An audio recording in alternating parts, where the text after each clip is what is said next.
Yes, the jury found both defendants guilty on all 6 counts. The 2 defendants in this case, a partner at Walsh and Bingham named Joel Gilbert, and also the vice president at Drummond Company, David Robertson, both guilty of conspiracy, bribery, honest service wire fraud, and money laundering. They were accused of bribing former state representative Oliver Robinson to use his office to represent their interests, which was to fight the EPA and the expansion of the EPA's efforts for cleaning up pollution in North Birmingham. The prosecution said that these men bribed Oliver to use his position, and that's what Oliver got on the stand during this trial and told the jury. Robinson said that he sold out the people who he was elected to represent. It was strong testimony.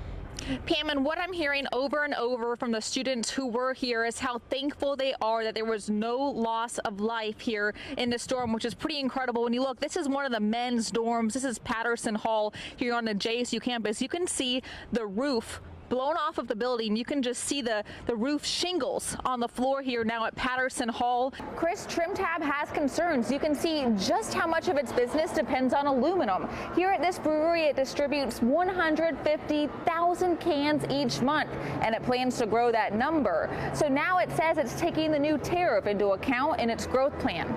The stage is being set, and hundreds of people are expected to fill this room tonight to see how the candidates vying for your vote will answer tough questions in front of a live audience across the state. You can see there are 4 podiums, but we only expect 3 to be used tonight. The 3 men challenging incumbent Governor Kay Ivey plan to be with us tonight, but Governor Ivey declined her debate invitation. Why do you believe lawmakers should have the final say to remove a judge from office and be allowed to overturn decisions by the Alabama Supreme Court? But I wanted to move forward with something new. I have a follow-up. Sure. The Judicial Inquiry Commission is just the first step. It then goes to the Court of the Judiciary and then must be upheld by the Alabama Supreme Court, which is also an elected body. So if you have issues with just the JIC, it still goes through 2 more steps. So I'll ask my question one more time, Senator. Why do you believe state lawmakers should be able to overturn decisions by the Supreme Court? Pam, I absolutely asked about those heated exchanges, but I also asked both of them, if the other wins the Democratic nomination on June 5th, would you support them in the general election? And both Maddox and Cobb told me if the other wins the Democratic nomination, they would support them in this race. But the feistiness you saw on stage did not stop there. It continued afterwards in the spin room. Hey, everybody on Facebook, it's Lauren Walsh and Fletcher Tubbs. We are on our way to Washington, D.C. because tomorrow Senator-elect Doug Jones will be sworn into the United States Senate. Obviously, everybody who's been in Alabama and even around the country knows what a big race this was in Alabama, so we are following it through to see him swear into the Senate. And Pam, Senator Jones is staying consistent with his message of trying to find common ground. He knows he's representing a state where Republicans have a stronghold, and he says he wants to keep talking with Alabama voters. He knows there won't be agreement on every issue, but he believes there will be common ground and agreement on enough issues. Now, we sat down with Senator Jones in his new office this morning for a one-on-one interview. And Brenda, tonight marks the end of a 6-year effort, really in all, for Gardendale to create its own school system. Tonight it sent this letter to the Jefferson County Board of Education saying it will no longer try to break away from Jefferson County schools. You'll recall that earlier this month, the 11th U.S. Circuit Court of Appeals ruled Gardendale could not create its own school system. It found discriminatory purpose, which is something Gardendale leaders have continued to deny. And now tonight, Gardendale for the first time saying it will not appeal that decision. And I'm here now with Mayor Stan Hoagland. Thank you for joining us. Let me tell you about what happened today. So Oliver Robinson came today, and the prosecutors asked actually for a reduced sentence for Oliver Robinson.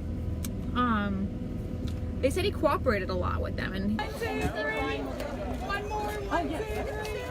Thank you, Jefferson. Are you feeding? We're live on Facebook, Mr. Secretary. Secretary of Commerce Greg It's a good Canfield, day. everybody. It's a good day in Bessemer, Alabama, and Jefferson County. Tell everybody what this is going to mean for jobs in Alabama. She did, Brenda, and Kay Ivey made history, the first Republican woman elected to be governor of the state of Alabama, and that theme was certainly evident as she walked into this room to the song "This One's for the Girls" by Martina McBride. She took this stage in a room of supporters, a big smile across her face. She told her supporters the last 19 months that she's been governor have been challenging but rewarding. You see one of the boats, the second boat now coming back right now with more people who are evacuating from the area. Now, the area that is now only accessible by boat, this is called the Riverview Beach Road area, and it's not accessible by road anymore because Cutoff Road, which is near County Road 21, collapsed, only accessible by water. But I want you guys to take the live picture we have right now because, again, this is a boat coming back right now with more evacuees. Now, we are told that not everybody in the Riverview Beach Road area will be coming back because the houses are on stilts. We're told that there's not water in the houses and that only people who have urgent medical needs will be coming back and evacuating from that area. Again, if we have the live picture up right now, you can see more people coming back. We are at the Moundville boat ramp. The state EMA is here. A lot of people helping with these evacuation efforts. Oaks Road Elementary School is closed, still no power and a lot of water damage. But the teachers here are working overtime, cooking lunch and dinner for the students and their families, really anyone in the community, every day. And for those without transportation to get here or those who don't even know this is going on, they're taking the meals and resources directly into the community. Hi, how you doing? Would you want something to eat? You need some lunch?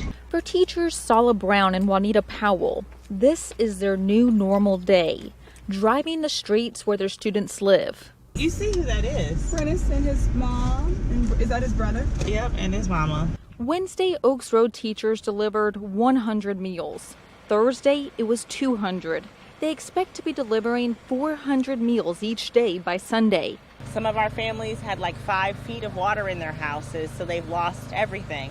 And we're just trying to do what we can do to make sure that they have the things that they need to get them through this time. Their mission is much more than delivering meals. Part of the first challenge, tracking down the students before they can fill their needs. Brown estimates 80% were displaced in the storm. This morning, we actually are trying to locate all of our kids, so we each had like a sheet, and we're calling, we're helping them fill out paperwork, we're finding what they need, getting people to sponsor families. So and sometimes it's just us. These teachers are also helping families like the Garcias apply for assistance. You can see how great the need is just by looking in their front yard. As you can see, when we pull up and we see their toys and we see their life outside on the curb, saturated in water, it's really hard because these kids, we see them every day. We know them by name, we play with them, we teach them. All of the students that I've been talking to, they're like really excited to come back to school. So it's like, even if they were like, oh, school's a bore, they're like ready to come back now. So I think we're gonna have to do a lot of support, be really understanding, a lot of talking, encouraging.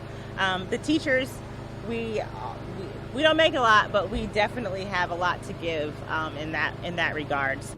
Still no timeline on when this school is going to reopen. They still need power, and the teachers describe the smell inside to be like a swamp. They say it's in need of a deep cleaning before students return. Reporting in New Bern, I'm Lauren Walsh. ABC 3340's Lauren Walsh was in the Bessemer courtroom.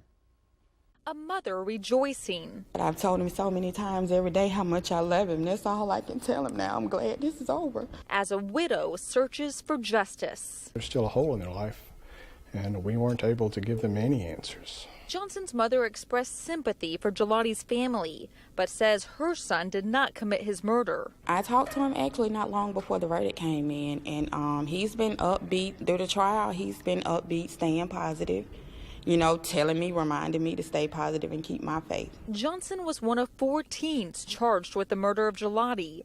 One of the 4 testified against him in the trial. Prosecutor Lane Tolbert believes the jury did not find that key witness credible for the state. And that's why we tried to show the jury that why what he said was believable and backed up by other circumstances.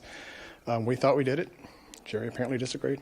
Tolbert remains confident the 4 charged were involved in Gelati's death. Still convinced 100%. It's not a question of am I still convinced? I know things I can't give to the jury. I know they're all involved. They're all guilty. I know. Heather Gelati walked out of the courtroom silently. The prosecution tells me she remains strong, but they feel she walked away without a sense of justice. In Jefferson County, Lauren Walsh, ABC 3340 News.